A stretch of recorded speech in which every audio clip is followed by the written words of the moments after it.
po, kahit gabi na printing pa rin tayo guys, kasi kailangan nila parash eh. Kaya tumatanggap pa rin kami ng rush printing sa tarpaulin at saka sticker eh.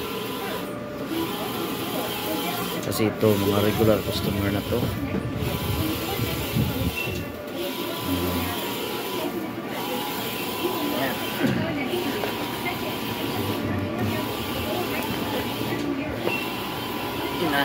Kailangan siya ingatan. Ayan.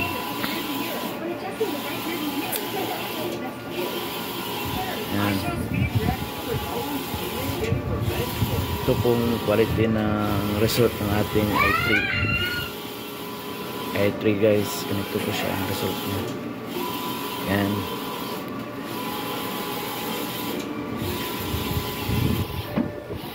Kahit po sa stickers, meron naman tayong settings na ginagamit pagdating sa mga stickers. Ito sa tarpaulin, meron din tayong settings na ginagamit dito guys. Ayan. Kailangan dyan guys, hilain natin kunti. Kahit dito may ano na siya guys, may blower na siya dito. Ayan. Blower yan dyan.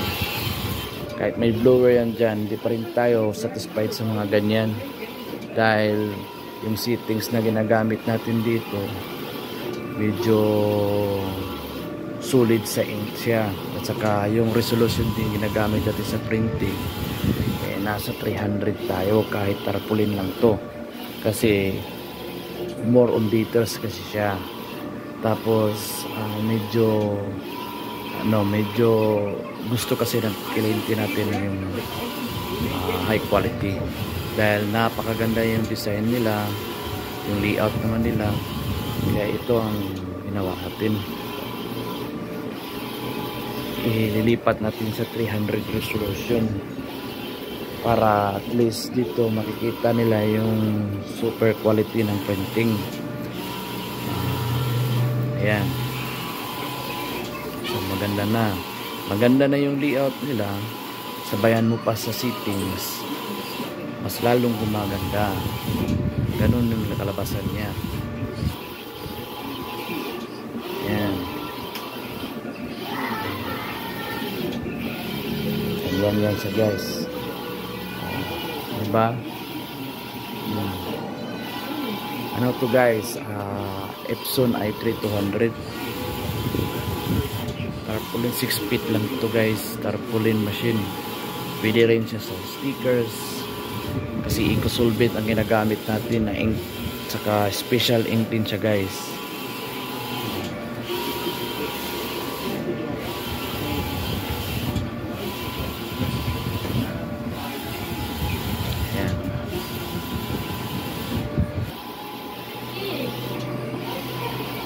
Guys,